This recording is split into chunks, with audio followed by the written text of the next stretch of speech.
Jesús Rodríguez García, con el ánimo de ofender.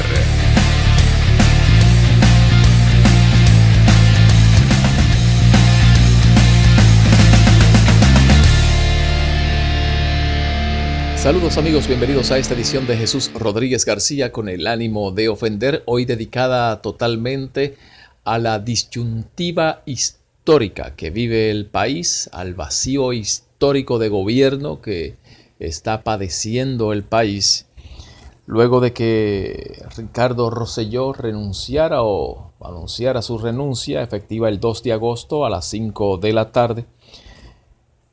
Recientemente nominó a Pedro Pierluisi como secretario de Estado. Por consiguiente, si es confirmado en esa posición por la Cámara de Representantes y el Senado de Puerto Rico, pasaría a ser el gobernador en propiedad una vez salga Ricardo Rosselló de esa posición.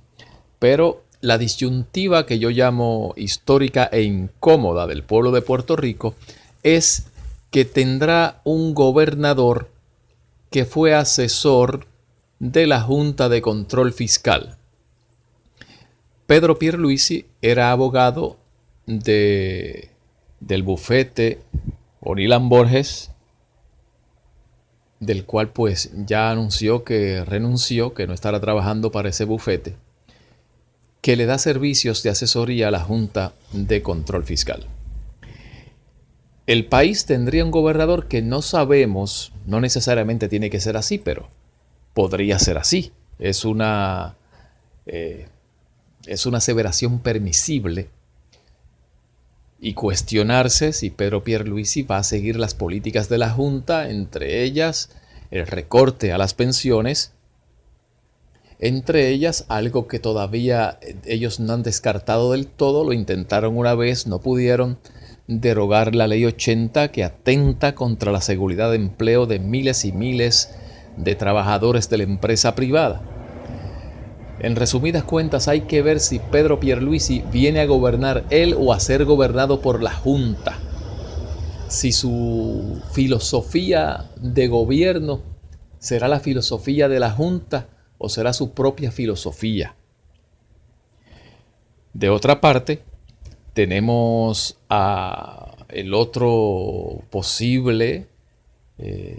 otra posible opción, que es el licenciado Tomás Rivera Schatz, presidente del Senado, que está siendo impulsado por varios sindicatos, por líderes sindicales, por miembros de la rama legislativa, tanto en Cámara y Senado, y algunos alcaldes.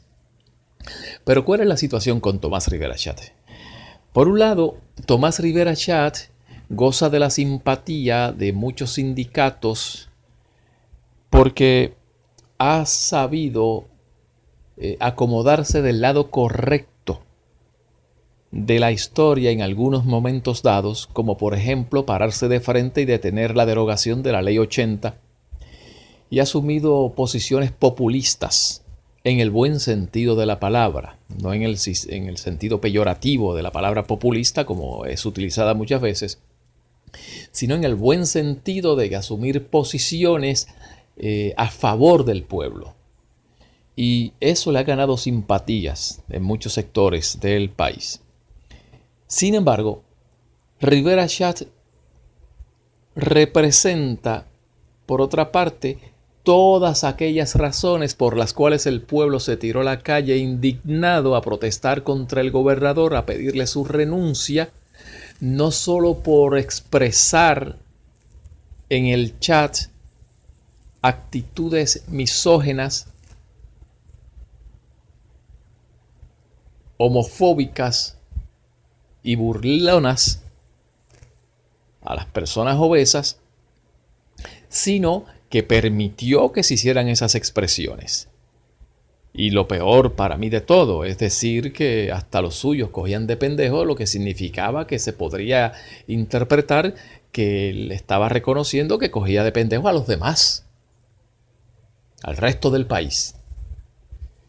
Y aparte de eso, permitió que se dañara reputaciones y se hicieran comentarios en contra de la gente que él se supone que defienda como gobernador.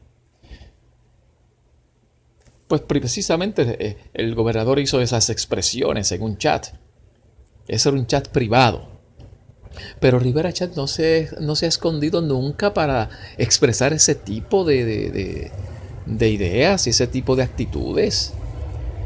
Rivera Chat, vamos a hacer un recuento. Las más viejas que recuerdo, cuando le comparó a Silamarí González Calderón como María Magdalena, cuando le decía a la Yossi, Aníbal José Torres, cuando hacía insinuaciones sobre Eduardo Batia, de homosexual, cuando le dijo voces roncas a Jennifer González cuando era presidente de la Cámara, y las voces roncas de la Cámara, incluyendo y refiriéndose a Jennifer González y a Cucuz Hernández, cuando le dijo señor en 2 ocasiones en una entrevista radial a la señora Ana Matos Santos de la Junta de Control Fiscal.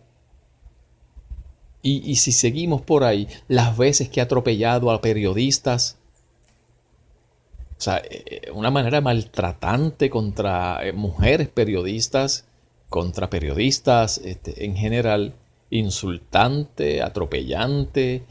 Y eso es como presidente del Senado. Eso era cuando era secretario del Partido Nuevo Progresista. Imagínenselo como gobernador. Imagínenselo como gobernador en un podio contestando preguntas incómodas a la prensa. Yo no me lo quiero imaginar. Y ese precisamente es la disyuntiva, la incertidumbre que vive el pueblo puertorriqueño. Tienes un hombre que parece sensato, diplomático, respetuoso, como Pedro Pierluisi, pero que podría correr el riesgo el país de que sea un mensajero, un capataz de la Junta de Control Fiscal, un ejecutivo de la Junta de Control Fiscal, que le siga las políticas a la Junta de Control Fiscal. Y hay que reconocer que Ricardo Rosselló, aunque todos sabemos que las posturas y las propuestas más incómodas, más antipáticas para el pueblo, nacieron muchas de ellas de la fortaleza del gobierno de Ricardo Rosselló y después se le atribuyeron a la Junta, y entonces la Junta comenzaba a defender lo que inicialmente proponía Ricardo Rosselló y Ricardo Rosselló a oponerse a lo que inicialmente proponía él mismo. Y en ese juego que terminaba Ricardo Rosselló siendo el héroe, pero realmente muchas de esas posturas nacían del gobierno de Ricardo Rosselló. Bueno, pues tenemos que reconocer que Ricardo Rosselló decía que iba a defender el bono de Navidad hasta lo último y las pensiones hasta lo último. No sabemos cuál será la posición de Pedro Pierluisi, ex asesor de la Junta de Control Fiscal, en cuanto a eso. Y la otra disyuntiva, pues Tomás Rivera Chat, hombre que ha asumido posiciones populistas, en el buen sentido de la palabra, repito, pero representa todo aquello, y no se esconde para demostrarlo, todo aquello que el pueblo se tiró a la calle a rechazar y por la cual le pidió la renuncia a Ricardo Rosselló Nevares como gobernador de Puerto Rico. Y esto sin contar que Tomás Rivera Chat todavía no se sabe cuán salpicado pueda salir de las investigaciones del FBI a los empleados fantasmas en el Capitolio. Todavía eso no ha terminado.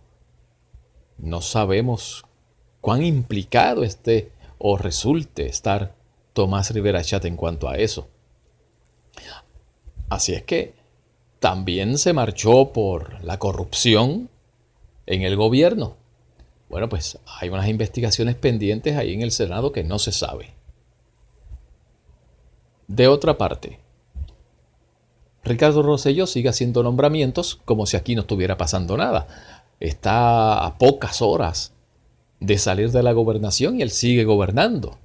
Bueno, en efecto, él es el gobernador todavía, pero no está dejando espacio a que el que entre haga nombre a su gente, sino que le está nombrando a su gente como llevando un mensaje de que aquí va a seguir gobernando él, aunque él no esté viviendo en Fortaleza. Ya veremos. La verdad es que el momento es inédito e histórico en este país. Ustedes no me lo han preguntado, pero yo les voy a decir. alguien tiene que asumir la gobernación.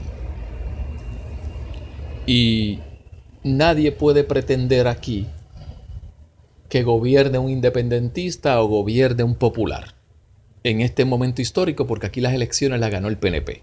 Se supone que ese gobernador sustituto, ¿verdad?, el que asuma la posición, sea un estadista, un miembro del Partido Nuevo Progresista o quien ellos decidan, quien ellos confirmen como secretario de Estado y eventualmente gobernador en propiedad. Pero lo mejor sería que se nombre a alguien que goce del consenso y de la confianza de la mayoría del pueblo puertorriqueño. A mi entender, Pedro Pierluisi cumple con, por decirlo así, requisito. Y repito, su única complicación es a quién va a responder. Si al pueblo de Puerto Rico o a la Junta de Control Fiscal. Si a los bonistas de Wall Street, en otras palabras.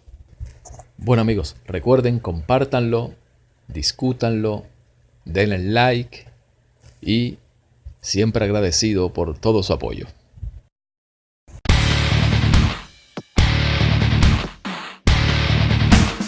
Jesús Rodríguez García, con el ánimo de ofender.